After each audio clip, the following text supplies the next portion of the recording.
Chef Duff here from the MTCC. Today we're going to be cooking from the cottage, doing a little video. We're going to be making some Gyros inspired Mediterranean flatbread sandwiches. We have a little bit of pork belly that we've got a seasoning, sort of a Greek seasoning on, and we've got some marinated tomatoes, some pickled onions, some homemade tzatziki. We're going to do it all in the barbecue. We're going to slow roast the pork at about 340 degrees for a couple hours, 2.5 hours, and then we're going to finish the flatbread, actually make it on the barbecue as well. Look forward to it, and I hope you enjoy the short video. So we're going to get started with our pork belly. So first off, we're going to score the fat side about 1/4 of an inch in. This is going to help render out some of the fat. Then we're going to take our olive oil and garlic mixture, put it into a shallow dish. Take our herb mixture as well. We're going to mix this right in. A little bit of lemon juice. It's okay if a couple of the pith get in there. And then we're just going to mix this lightly. And then add in our pork belly.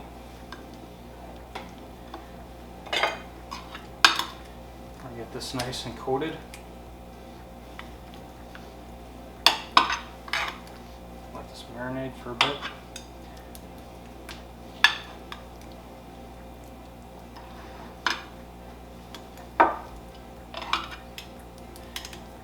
Nicely mixed in. And then we're going to transfer this to the barbecue, and we'll go through that procedure next. So now we're going to transfer our pork belly to either a aluminum container, a foil pan, which will work. I kind of prefer using a cast iron pan that's going to hold the heat, and basically if you can find these little pans, cast iron pans in an assortment of shapes and sizes, these are awesome for doing the barbecuing when you're not using direct heat. When you're going off the main grill, which we'll talk about a little bit, and using indirect heat, these type of pans are just awesome and do a great job of cooking it nice and evenly. So we're going to transfer the pork belly over to our barbecue, and we're going to cook it at about 330 degrees for approximately 2.5 hours. So it just fits nicely. We've got our marinade on there, and we're going to transfer this over to the barbecue at this point. And we're going to transfer our pork belly over to our top rack on our barbecue, and these three elements are on, this one is off. When I turn these down to basically right to the minimum, close the lid, and have the other burner off, it sits right at 340, 338. So it's perfect for what we want to do today. So again, we're using an indirect cooking method. We're not cooking directly on the burners. These burners are on, and we're actually using the heat within the chamber of the barbecue to indirectly cook the pork. So now we're going to make our flatbread. We're using a very simple recipe that works all the time. You can adjust for the water to put in different ratios of milk or whatnot, but really this is a really simple, consistent recipe to use for making flatbreads, and it's not really hard. It's easy to do. So we're going to start with about just shy of 2.5 cups of flour. This is just all-purpose flour that we're using. So we're going to mix that into our bowl.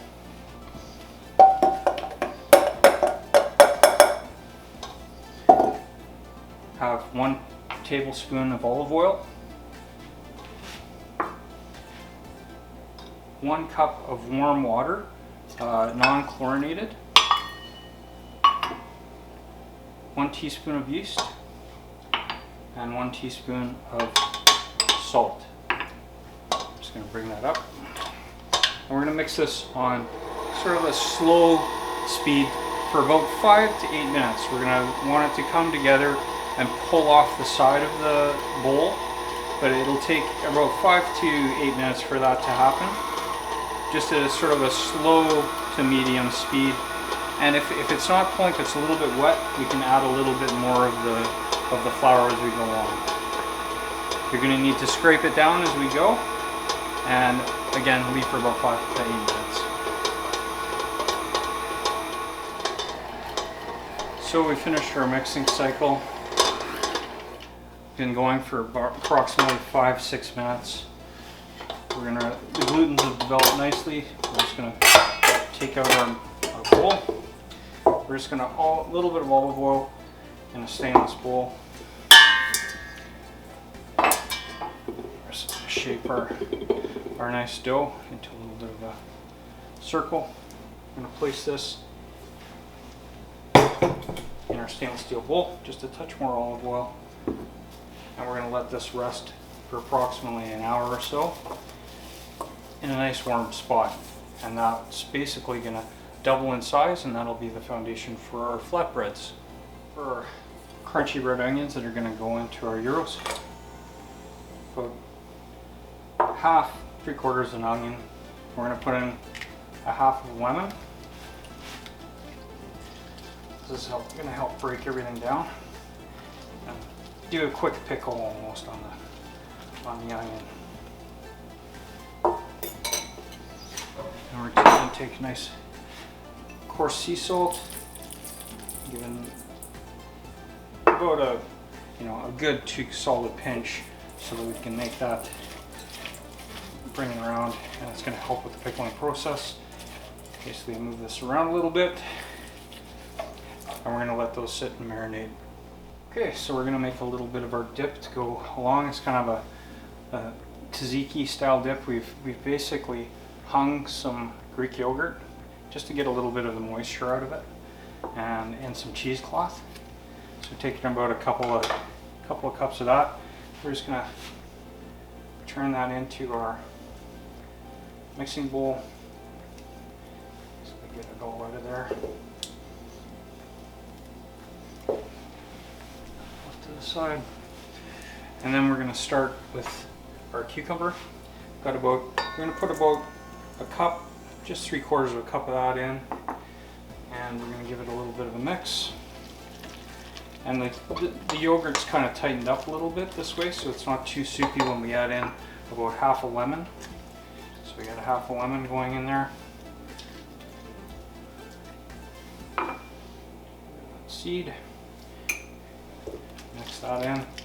A little bit of pepper. Cracked pepper.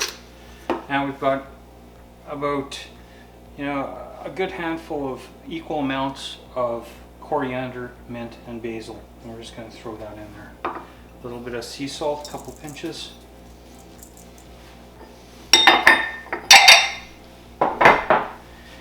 And we're just going to mix that in.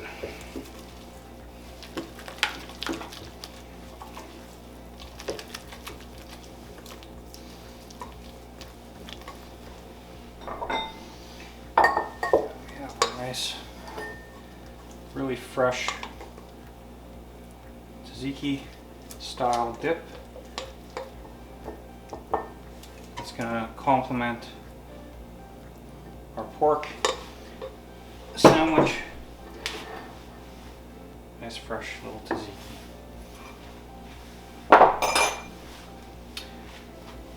And then we'll also be having some tomato in the sandwich. So we're going to take about 10 ounces of chopped Camparis. A little bit of cracked pepper, and this is a little bit of kefta spice. It's kind of a Moroccan spice with some chilies, a little bit of mint, and some smoky flavor to it. It's a really nice complement to the tomatoes, and it's called kefta if you can get it. If not, you can use some of your seasoning from the actual pork as well. We've added about a teaspoon or a tablespoon of olive oil, and a little bit of sea salt, just a touch. And those are going to complement our sandwich as we pull it together. So we have our flat dough that's basically doubled in size at this point. And we're going to take that and cut it into about 6 to 8 pieces, depending on how big you want your final product to be. I'd say 8 is probably a good number.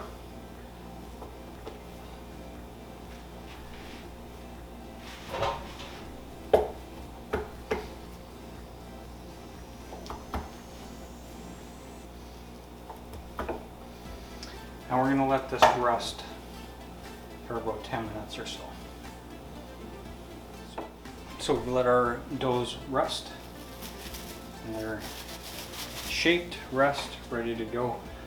I'm going to take them and take an oiled French rolling pin, a little bit of flour down, and we're going to move these around, trying to keep them as round as possible.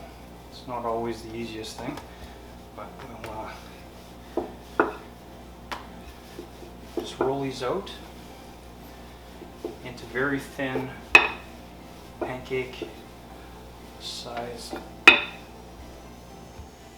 So we have our flatbread rolled out to approximately where we want it, and we're going to take them, put them down on a piece of parchment paper, stack them up so that we can take them outside. We're actually going to be doing these on the barbecue on a flat grill, and we'll utilize the indirect heat again on the barbecue to do the flatbread outside.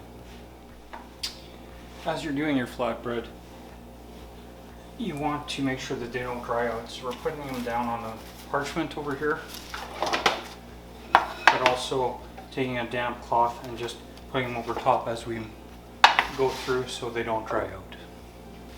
Flatbread going on to our griddle, and it's sort of medium-high heat. It's going to start to blister a little bit, going to get some color on the other side. And we want to cook them just so that they're fully cooked, but not that they're overcooked, because you want them to be supple and foldable for the sandwich.